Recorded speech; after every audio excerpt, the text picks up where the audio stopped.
Good evening, I'm Judy Woodruff. On the NewsHour tonight, a risky reopening. Restrictions are eased in all 50 states, despite falling short of CDC requirements amid a continually rising death toll. Then, the state of the State Department. Concerns abound following the ouster of an inspector general, and Secretary Pompeo offers denials of wrongdoing. Good morning. Plus, an uncertain future. An inside look at predictive modeling for COVID-19 and why new infections from the disease are so difficult to foresee. It is a reasonable strategy to try to look at models like the economists do, which build in how individuals, local government, state government are going to respond to the problems as they unfold. All that and more on tonight's PBS NewsHour.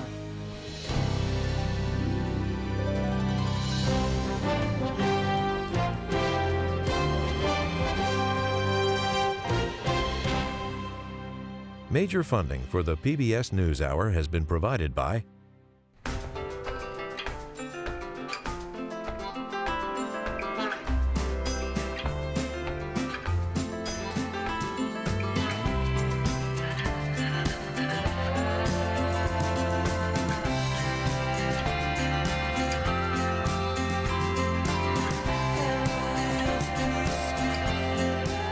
moving our economy for 160 years.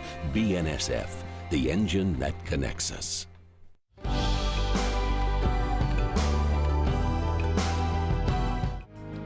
Consumer Cellular, financial services firm Raymond James, supporting social entrepreneurs and their solutions to the world's most pressing problems. SkollFoundation.org. the Lemelson Foundation, committed to improving lives through invention in the U.S. and developing countries. On the web at lemelson.org. Supported by the John D. and Catherine T. MacArthur Foundation, committed to building a more just, verdant, and peaceful world. More information at macfound.org. And with the ongoing support of these institutions.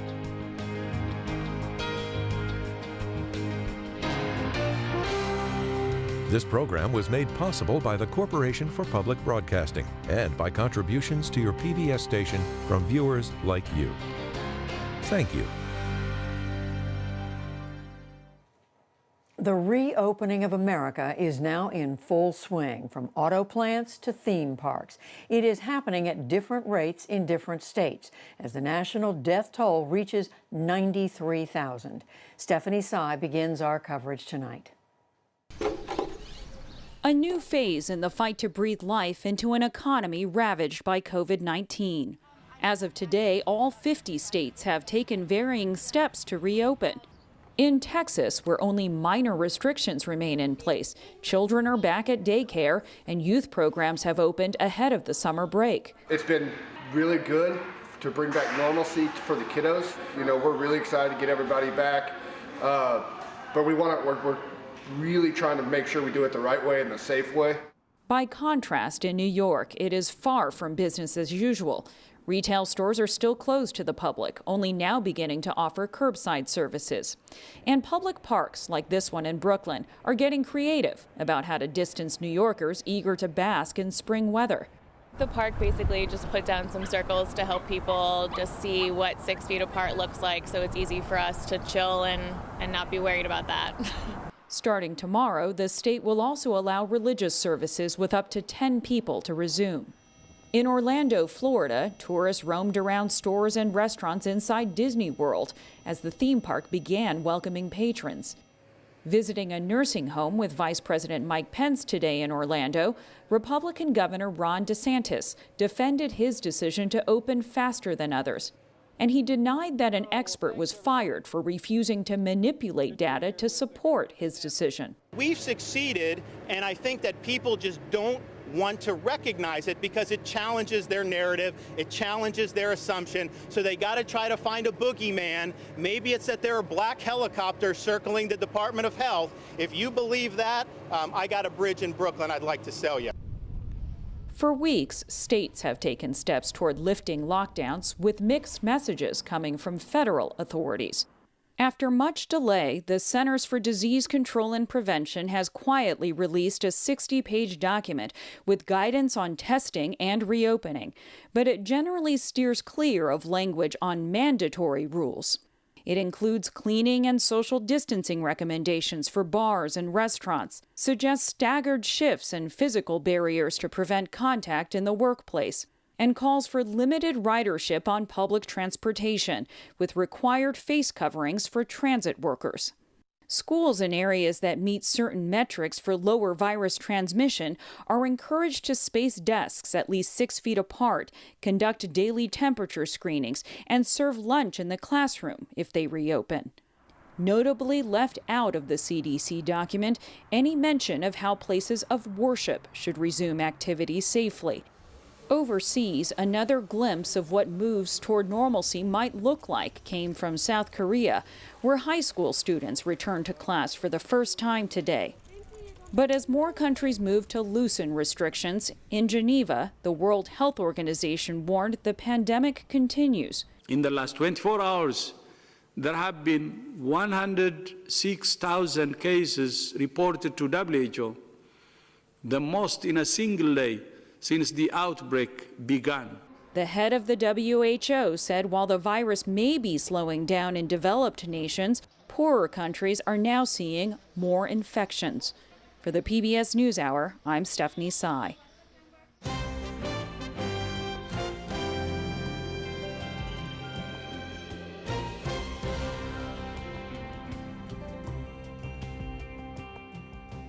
And another top story today, the firing of the State Department Inspector General Steve Linick, who had an active investigation ongoing of the Secretary of State Mike Pompeo.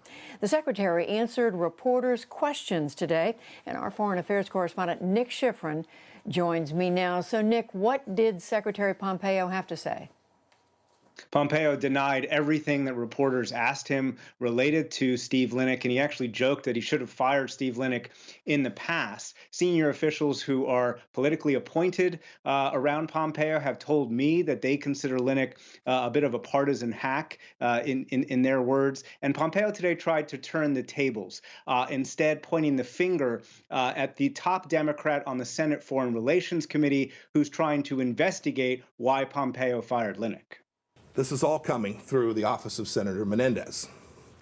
I don't get my ethics guidance from a man who was criminally prosecuted, case number 15-155 in New Jersey Federal District Court.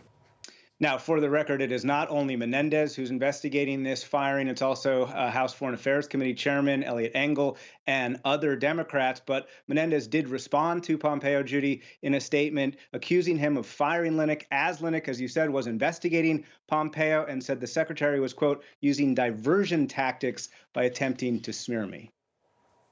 So Nick, as Senator Menendez mentions Linick investigating Pompeo, what do we know he was investigating? What do we know about that? So congressional officials tell me that Linick was investigating personal matters related to Secretary of State Mike Pompeo and his wife, Susan, whether they had improperly used either political appointees or even diplomatic security officials to basically run errands for them. And an official says that there's been an undercurrent of those accusations in the last few years. And I should say, Judy, I've spoken to former CIA officials while Pompeo was director of CIA, and they said they had heard some of the same things. Now, today, Pompeo said he didn't know whether that investigation into the personal matters existed, but at the same time denied the underlying substance behind them. I have no sense of what investigations were taking place inside the Inspector General's office. Couldn't possibly have retaliated for all the things. I've seen the various stories that, like, someone was walking my dog to sell arms to my dry cleaner. I mean, it's all just crazy. And Nick, there is another question out there, and that is whether the Inspector General Linick was also looking into U.S. arms sales to Saudi Arabia. Yeah, Judy, this is about the war in Yemen. Some 100,000 people have died in that war, and it's being fought by a coalition led by Saudi Arabia against an Iran-backed Houthi rebel in Yemen, and those Saudis are armed by U.S. weapons authorized by U.S. officials. Now, those sales were at first blocked by a Republican senator and then by Menendez, but they restarted when the administration declared an emergency that they had to get those arms sales. And last summer, Engel and other Democrats called for an investigation into that emergency by Steve Linick, the IG. They pointed out, why did you need to call an emergency if the arms weren't actually going to get there for 2 years? And today we heard from Speaker of House Nancy Pelosi, who brought up that accusation. They declared a fake emergency in order to initiate the sales, and then and that may have been part of the investigation. That's what I'm very concerned about. We know that Linick was investigating that declared emergency. Pompeo declined to be interviewed as part of that investigation, but he did answer written questions about it. And one official says that senior State Department officials have been briefed about that investigation, Judy, but we just don't know what the results were. And Nick, just one more piece of context here. We know that Steve Linick was the fourth Inspector General in the Trump administration to be removed just in the last 6 weeks. Yeah, this is part of a argument that President Trump has made against these inspector generals. He was asked about Steve Linick on Monday, and he indicated he did not care what Linick had been investigating, only that Linick was appointed by Obama and that Pompeo wanted him gone. I said, who appointed him? And they said, President Obama. I said, look, I'll terminate him. I don't know what's going on other than that, but you'd have to ask Mike Pompeo. Judy, the irony is that congressional officials and officials inside the Inspector General community tell me that Linick entered the IG world through a Republican, Senator Richard Grassley, and that his first high-profile investigation was into Hillary Clinton's email server. They also tell me that Linick wasn't particularly aggressive against the Trump administration, nor, for that matter, were any of the inspector generals that Trump has relieved in the last few weeks. Republican and Democratic officials are trying to figure out whether they can create some kind of for-cause removal in order to protect Inspector General. But these officials who I'm talking to, Judy, saying this is a 5-alarm fire inside the Inspector General community. Current Inspector Generals are scared. The mood is negative. And the idea that Inspector Generals are there to speak truth to power, that's being eroded. So important to report on this, and I know the reporting will continue. Nick Schifrin, thank you very much. Thank you.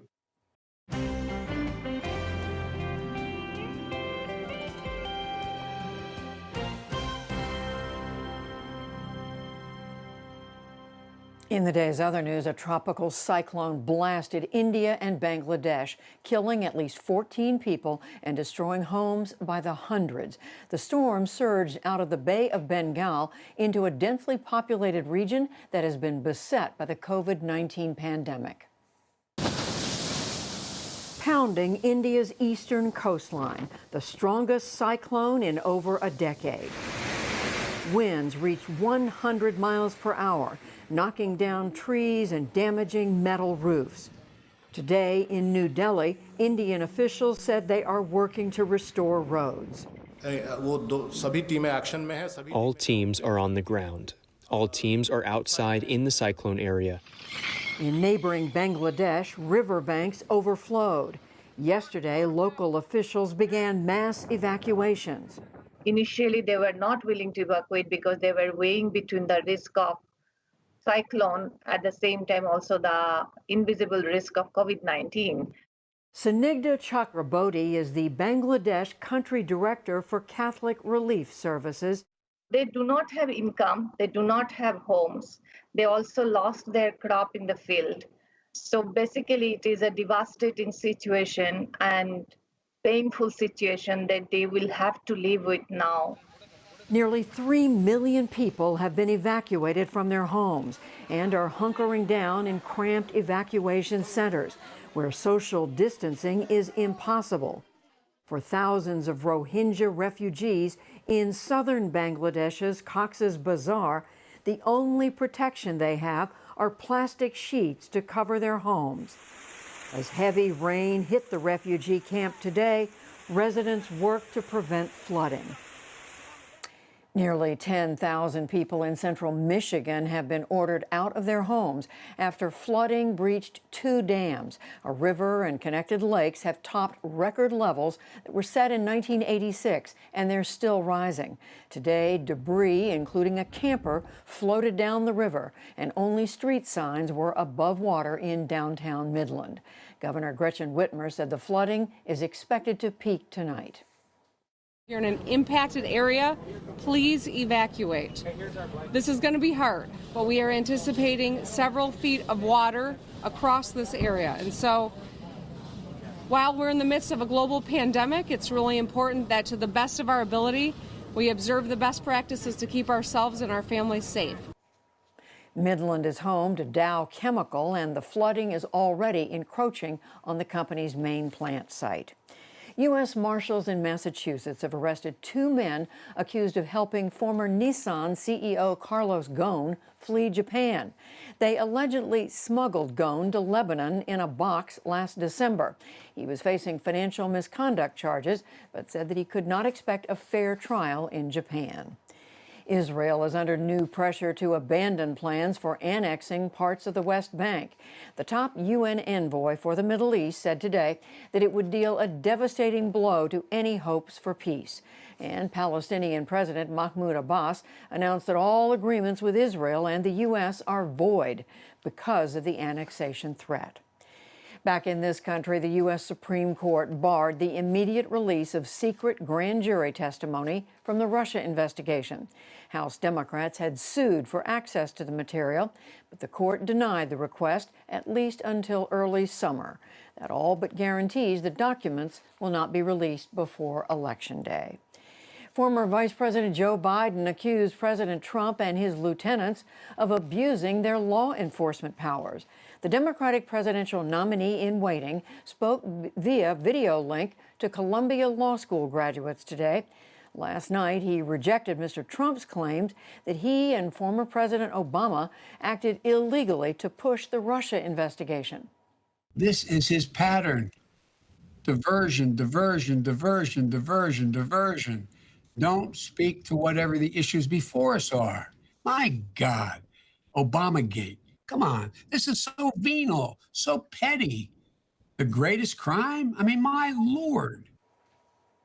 Meanwhile, the president condemned plans for mail-in voting in Michigan and Nevada, and he threatened to withhold federal funds from the states. Later, he said he doubts that that will be necessary. The number of babies born in the U.S. has fallen to a 35-year low. The Centers for Disease Control and Prevention estimates 3.7 million births last year. That is down 1% from 2018. The decline has been trending for more than a decade.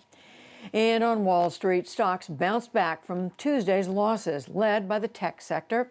The Dow Jones Industrial Average gained 369 points to close near 24,576. The Nasdaq rose 190 points, that's 2%, and the S&P 500 added 48. Still to come on the NewsHour, the Trump administration continues deportation of migrant children despite the pandemic. Brazil's former president on the country's chaotic response to the coronavirus. An inside look at predictive modeling and why new infections from COVID-19 are so difficult to foresee. Plus, much more.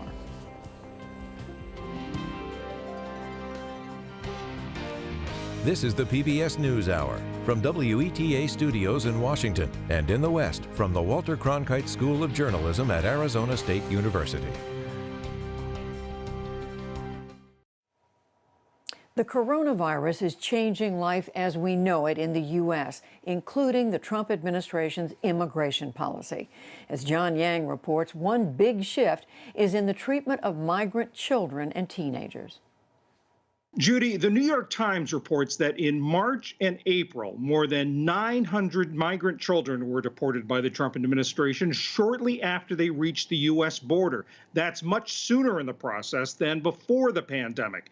It's part of a new stepped-up border security policy that the Department of Homeland Security says is intended to prevent the spread of the coronavirus. Caitlin Dickerson covers immigration for the New York Times, and she joins us now from her home in New York. Caitlin, thanks so much for being with us. What's the difference between the way these children are being treated now and the way they were being treated before the pandemic?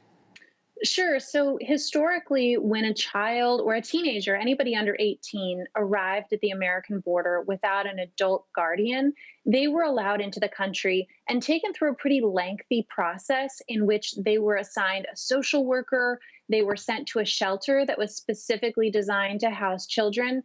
And that social worker helps determine whether or not they have a legal case to remain in the United States. If the child isn't or doesn't qualify for one of those legal protections that our country offers, then they're returned to their home country, but only after a safety plan has been put into place. So the American government makes contact with family in the home country and makes sure that the child has a safe place to go back to, which, as you can imagine, is especially important when a child is returning to a dangerous country. Both of those things aren't happening now. So rather than being allowed into the country, children are being returned right away. And even those kids who were already in the United States before this stepped up border enforcement began, when those kids are being deported now, it's happening much more quickly and without that safety planning ahead of time, which means some kids have ended up back in home country. Their family doesn't know they're there until they arrive, and the child may not have anywhere to go. You start your story with the tale of a 10-year-old boy, Gerson Rodriguez, who's about to set off across the Rio Grande with a stranger, not with his family. Can you summarize what happened to him? Absolutely. So right, Gerson is 10. He had been in Mexico with his mother since last October. They fled Honduras because of his mother's partner who'd been abusive to both of them, who'd withheld food from them and who'd hit them. And so, like so many other families, they went to Mexico. They applied for asylum in the United States, but they were enrolled in the migrant protection protocols that the Trump administration created. That's the program that requires asylum seekers to wait on the Mexican side of the border until their cases are adjudicated. That didn't feel safe enough to Gerson's mother. As you probably know, many of the migrants who are waiting on the Mexican side of the border have been subjected to kidnapping, to extortion. It's very dangerous. They were living outdoors in a tent camp.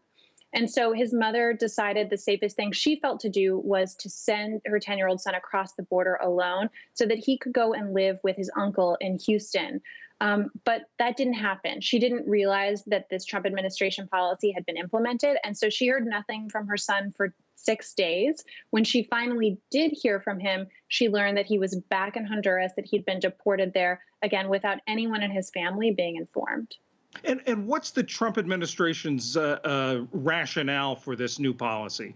So this policy came down through an executive order invoking the power of the Surgeon General to prevent people from entering the United States because of the threat of a very serious disease or illness. In this case, we're talking, of course, about the coronavirus pandemic.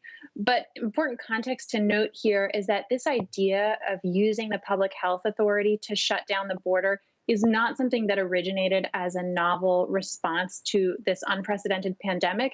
It's actually something that Stephen Miller, who's President Trump's chief advisor on immigration, had come up with years ago. Shortly after President Trump took office, he'd been looking for a way to implement it. And as my reporting has shown, he got that opportunity with the coronavirus pandemic. And some House Democrats are saying that this violates U.S. law with this new policy. What's behind that argument? What they're talking about is the Trafficking Victims Protection Act. It's a decades-old law that's designed to protect this very population that we're talking about, kids who come to the United States on their own. And it's not hard to understand why special protections have been put in place when you think about what it's like for someone as young as Gerson, for example, a 10-year-old, to be traversing international borders on their own. They really are targets for exploitation of any kind. It doesn't always happen, but because of the vulnerability that they face from people who may want to kidnap them or may want to extort their families for money and do a number of things, this law was created to try to prevent that from happening and to give them two opportunities, actually, legally, they're entitled to apply for asylum, to try to win protection in the United States, and basically to make sure that there's no provision of the immigration law that could offer them protection before they're actually sent home. And it's also, of course, designed to ensure that when the United States does send them home, that they're not put in harm's way. Caitlin Dickerson of the New York Times, thanks so much. Thank you.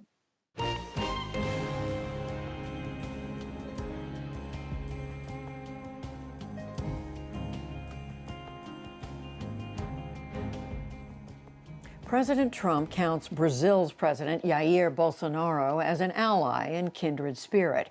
But not even their closeness prevented Mr. Trump from saying yesterday that he is considering banning Brazilians from traveling to the U.S. The coronavirus crisis in that country is one of the world's most dire by several metrics. Bolsonaro is also coming under attack by a popular former Brazilian president who is re-emerging on the political scene after being released from prison. Amna Navaz spoke with Luiz Inácio Lula da Silva late last week. In late 2019, former Brazilian President Luiz Inácio Lula da Silva, known widely just as Lula, walked out of prison after 580 days and stepped right back onto the political stage.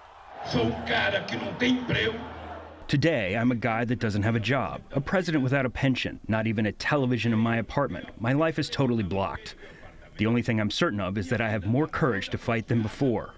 His top targets, the current president of Brazil, Jair Bolsonaro, and his allies, who Lula claims wrongfully convicted him of corruption in 2017, a conviction he's now appealing.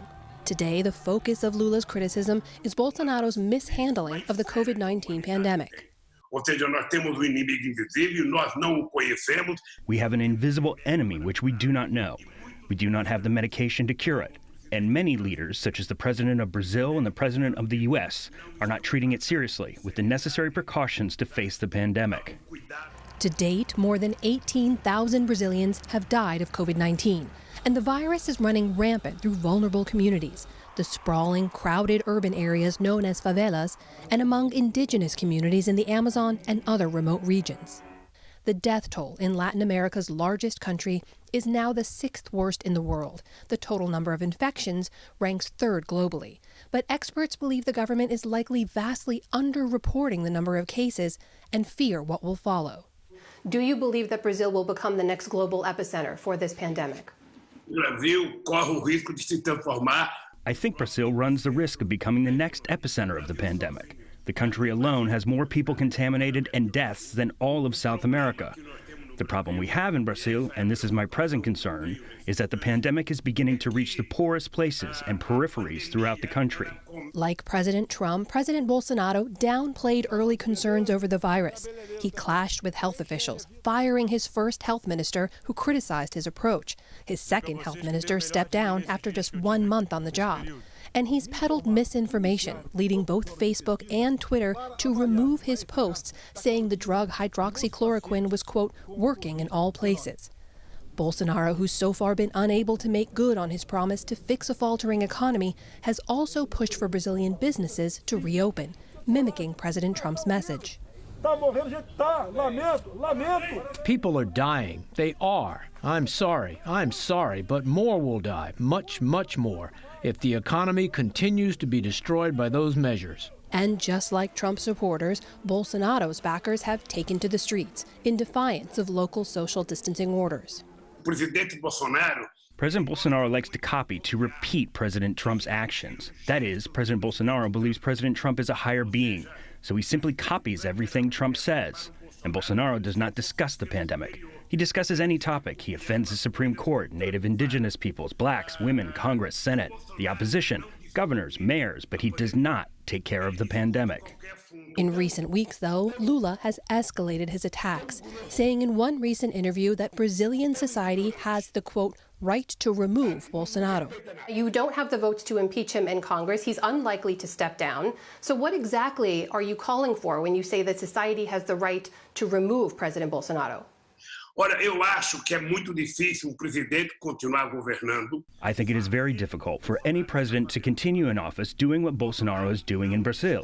He is not governing Brazil. He is constantly producing fake news. He spends the nights writing tweets. He does not wear a mask.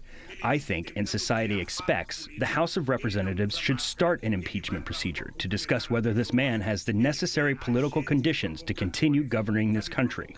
I just want to be clear about this. President Da Silva, you are calling for the impeachment process against President Bolsonaro to begin. You believe that should start? É que se o Bolsonaro continua cometendo. I think if Bolsonaro continues to act irresponsibly as he has been doing, the people will not accept him for 3 more years. I am not in favor of removing a president every year through an impeachment process. I am in favor of a government that truly governs the country, respecting democracy. Lula himself has faced some of the same criticism. Despite leaving office after 2 terms with sky-high popularity, he was ensnared years later in a massive corruption and bribery scandal. Lula maintains he did nothing wrong. Eu estou reivindicando há 4 anos. For the past 4 years, I've been asking them to prove any one of the charges held against me. So far, nothing has been proven. And in another recent twist, the judge who convicted Lula was later handpicked as justice minister by Bolsonaro, and just last month he resigned, saying the president pressured him to fire the police chief. Even today, Lula remains popular among Brazilians, and when pressed, would neither confirm nor deny he would run again when Bolsonaro's term is up in 2022. But he is still making the pitch directly to Brazilians, begging them to once again believe in his Workers' Party, known as the PT by its Portuguese initials.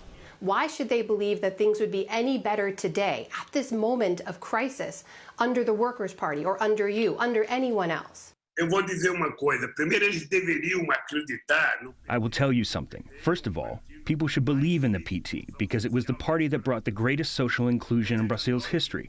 That is, in 13 years, we did what had not been done in the last 100 years in this country. We invested the most in employment, education, health, electrical power, and social improvement for the poor. That is why they should believe. A former leader re-emerging to fight once again amid political turmoil and the uncertainty of a pandemic now setting its sights on Brazil. For the PBS NewsHour, I'm Amna Navaz.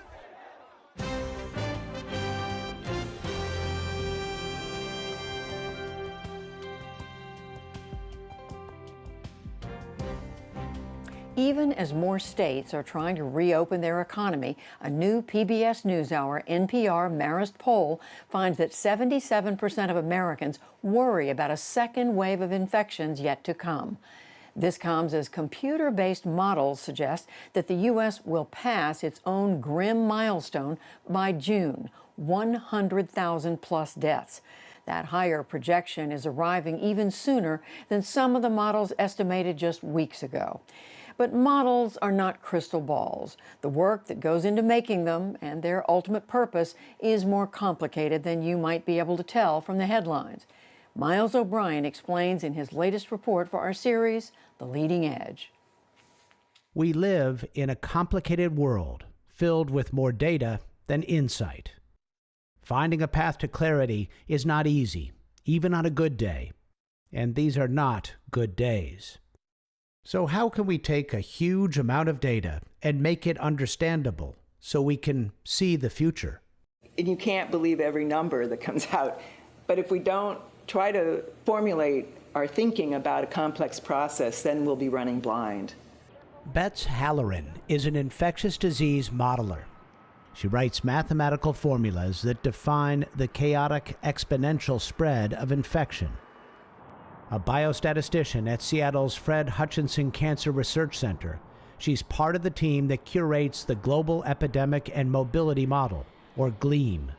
The GLEAM model is a big mobility model that can answer global questions. GLEAM begins with the first infection in China and travels down the many paths of exponential growth, constantly calculating who is susceptible, exposed, infectious, and recovered. SEIR, or SEER. You can structure it in many different ways, but usually when we talk about infectious disease modeling, that's the basic sort of meat and potatoes of what's going to be in a model. But the model does not stop there. It factors in the entire global transportation network, including airline schedules and capacity. So the question we were asking way back then was, where is it going to spread? If it gets into the United States, where would it go first? And once it gets in, then we could use GLEAM to look at the question of how much is it going to spread in the different places? Where is it going to go first? And then we predicted that pretty well. Halloran and her team did accurately predict where COVID-19 would first surge in the United States. But as the pandemic wore on, the limitations of the models became more evident. After all, no one really knows how the virus is transmitted, who's likely to get sick and who won't, who's likely to die, who might have immunity. All those questions won't be answered until there's widespread testing. So in the meantime, the models muddle on, with sometimes dizzyingly confusing results. One of them, from Britain's Imperial College, predicted 2 million COVID-19 deaths in the United States. But that assumed no human response, no social distancing. All models are wrong, but some models are helpful. And I think it's important to remember that. Nearby, at the University of Washington's Institute for Health Metrics and Evaluation, they built a much simpler model that started with a specific question in mind.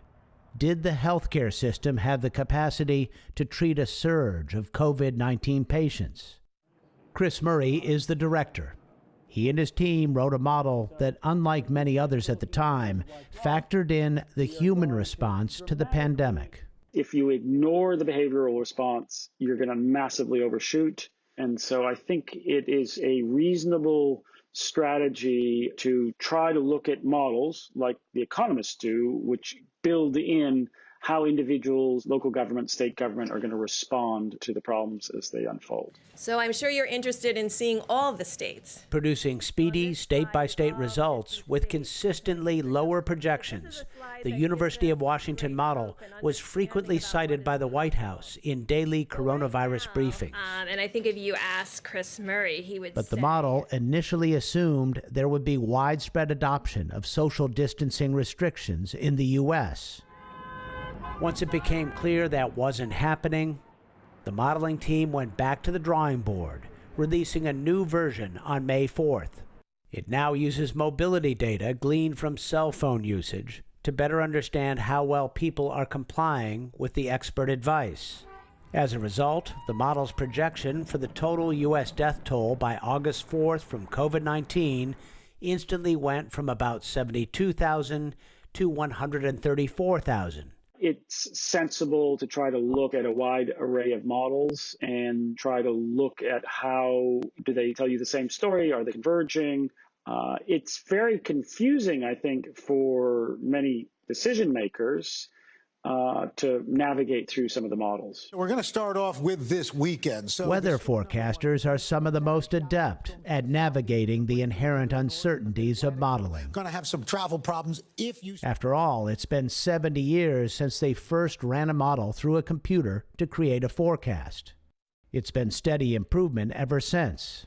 It's now possible to reliably forecast 7 days in advance with 80% accuracy.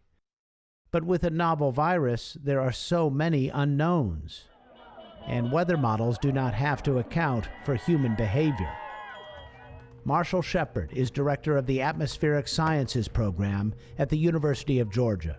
It's very important when consuming these coronavirus models and weather models to consume the uncertainty that we know is inherent. But we have a way to get around that in weather called ensemble modeling. Ensemble modeling, meaning combining the predictions of many different models. It's a crucial tool that has greatly improved forecasting the weather, and in the past 3 years, seasonal influenza as well. Nick Reich is an associate professor of biostatistics at the University of Massachusetts Amherst. Working with the Centers for Disease Control and Prevention, he leads a team that builds ensemble models to improve predictions of the spread of the flu. I don't think any one model should be viewed as gospel truth. When you just use one model, you end up with a too strong reliance on one particular set of assumptions and one particular viewpoint. And this is why it's really critical to consider multiple models together. The influenza models are informed by up to 20 years of experience with the viruses and the accuracy of the models. Reich and his team have now built a COVID-19 ensemble model, but it, of course, does not have the benefits of a long backstory. We do have hundreds of years of theory about how to build mathematical models of infectious disease, but have they ever been tested in real time in this way with all of the data sources that are available to us? No. We're building this car as it's careening down the highway, and we're learning about these models as we go. Infectious disease modelers are scrambling to figure out where we are headed, depending on the decisions we make. If we take the time to better understand what the models can and cannot do, maybe we will do the same as we search for the path back to normalcy. For the PBS NewsHour, I'm Miles O'Brien.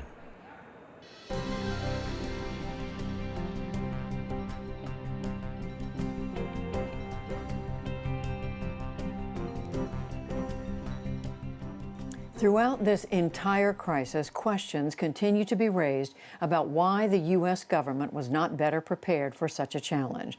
As William Brangham tells us, those questions include how the Trump administration views the role of government and civil service broadly.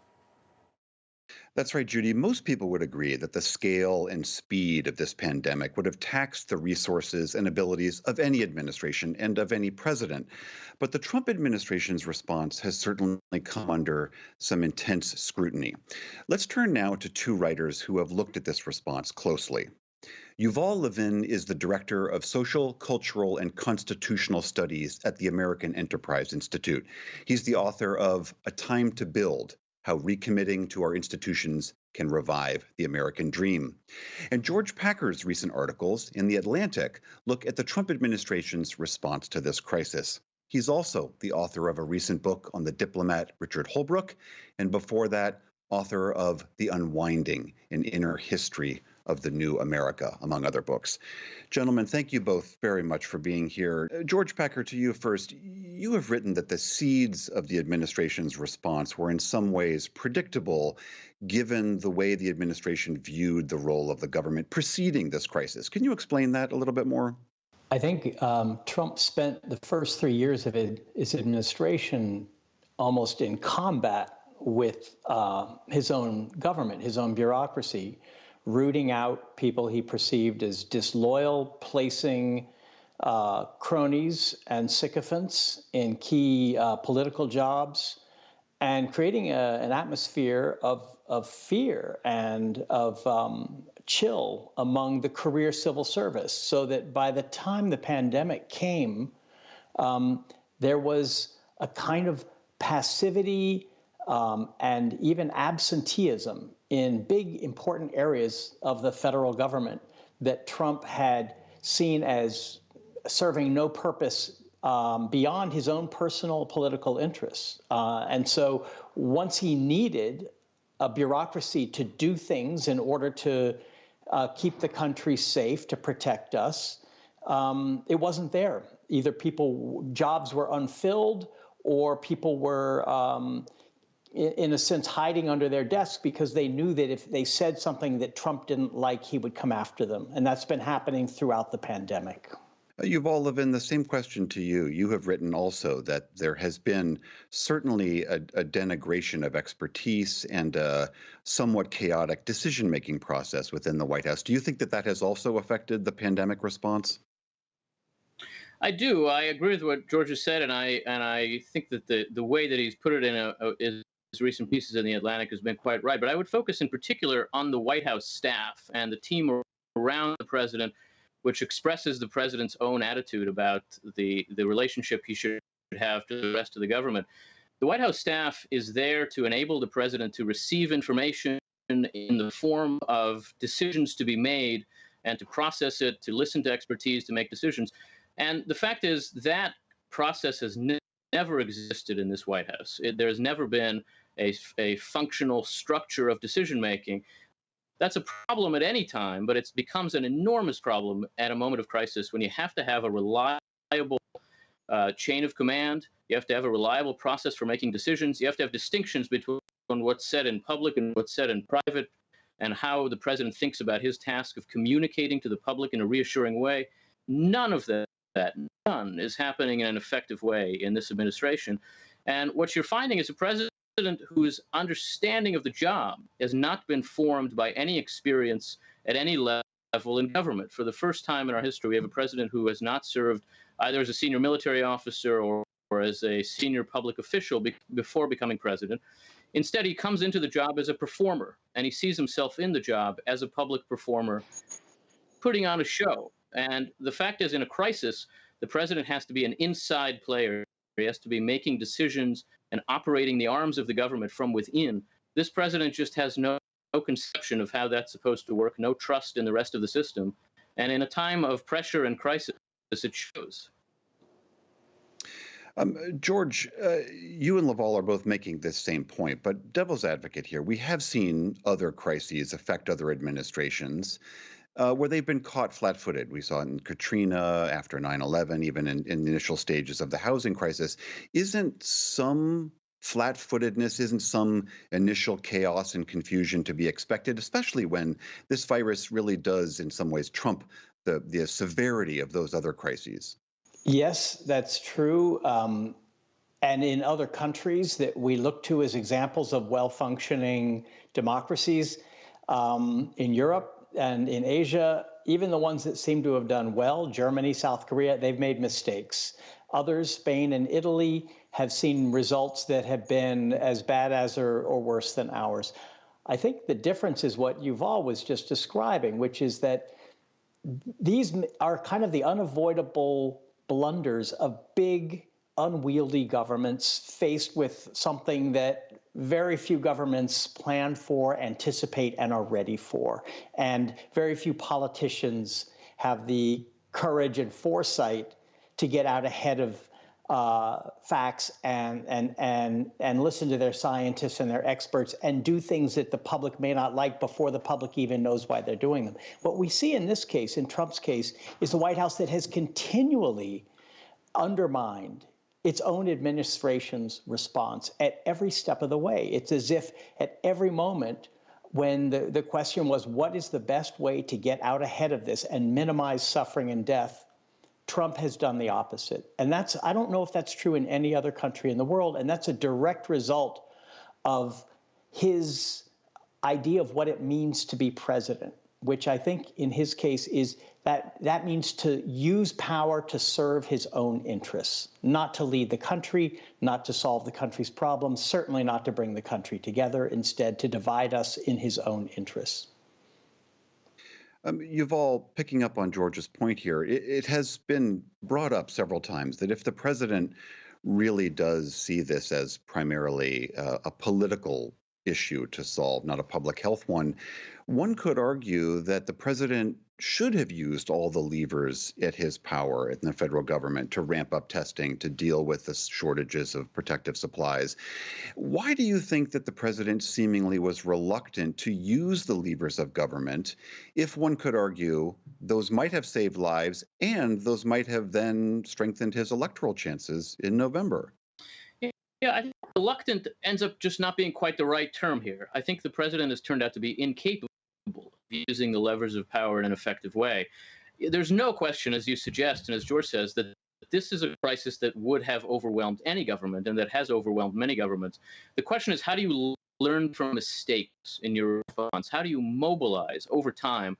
That our government wasn't prepared for this in advance is not an indictment, but that we have not learned from mistakes over 2 and 3 months, that we are still basically in the same place we were in terms of our capacity to establish a process for decision-making that helps us improve over time, is the fault of the senior executives in the Trump administration. There's no way around that. Our country has done some things very well. I think the health system handled this okay. The American public has been willing to make tremendous sacrifices. Many governors have stepped up. Some federal officials have stepped up. But the president has a distinct role here, a coordinating and reassuring role that he has simply failed to perform. And I don't think that that's a decision he has made. I think that's just an incapacity that has been revealed, and which, of course, was evident in some respects before, but becomes especially problematic in a moment of crisis like this. All right, really interesting conversation. Yuval Levin, George Packer, thank you both very much for being here.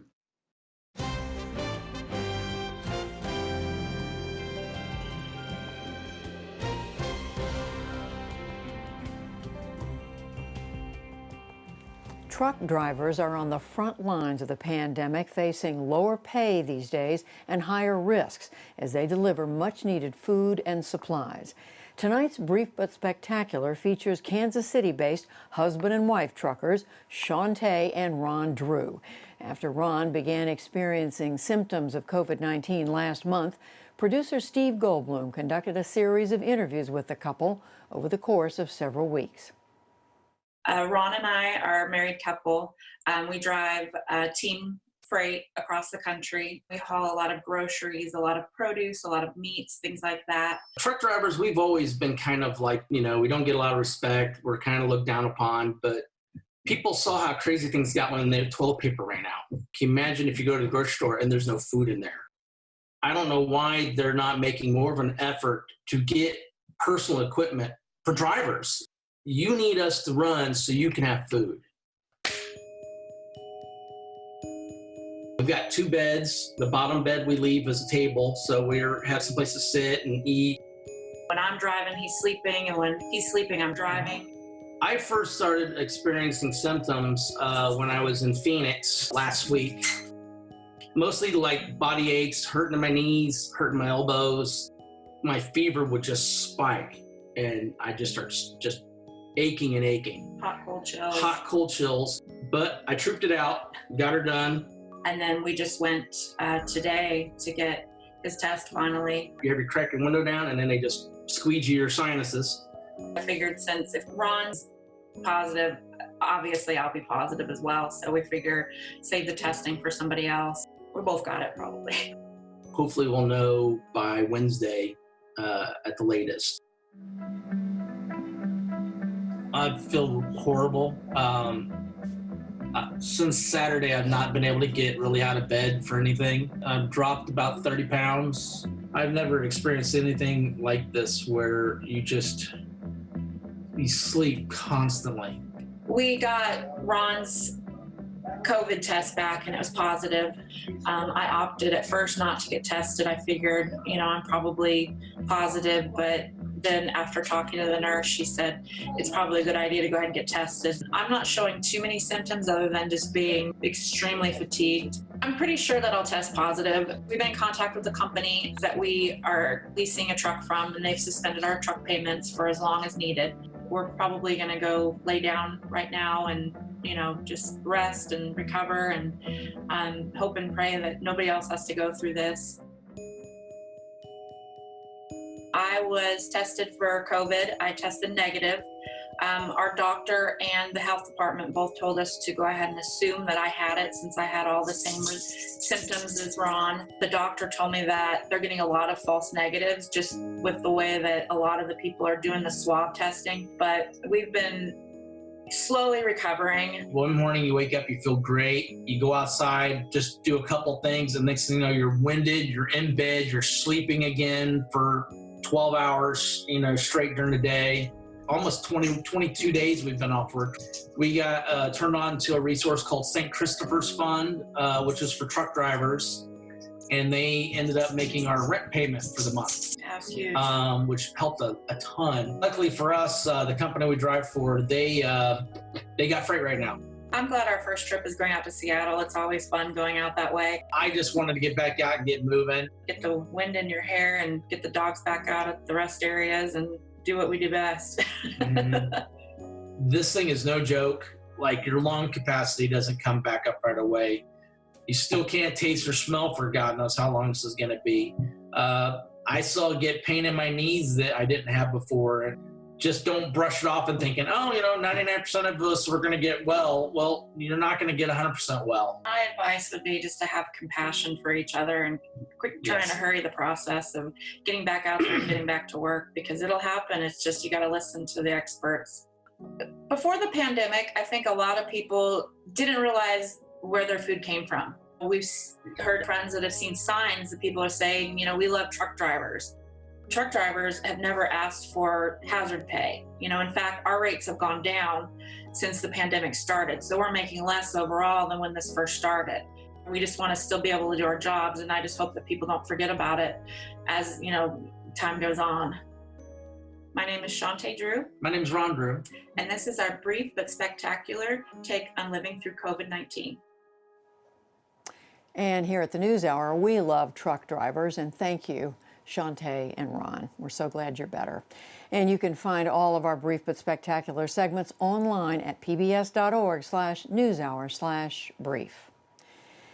And online, a new PBS NewsHour NPR Marist poll today that shows sharp partisan divides over how long it will take for daily life to return to a sense of normal. You can read more on our website, pbs.org/newshour.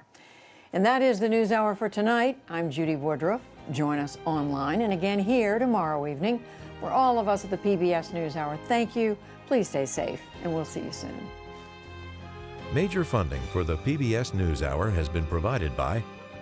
When it comes to wireless, Consumer Cellular gives its customers the choice. Our no-contract plans give you as much or as little talk, text, and data as you want. And our U.S.-based customer service team is on hand to help. To learn more, go to consumercellular.tv. Life isn't a straight line, and sometimes you can find yourself heading in a new direction. Fidelity is here to help you work through the unexpected with financial planning and advice for today and tomorrow. BNSF Railway. Financial services firm Raymond James. The Ford Foundation, working with visionaries on the front lines of social change worldwide. And with the ongoing support of these individuals and institutions.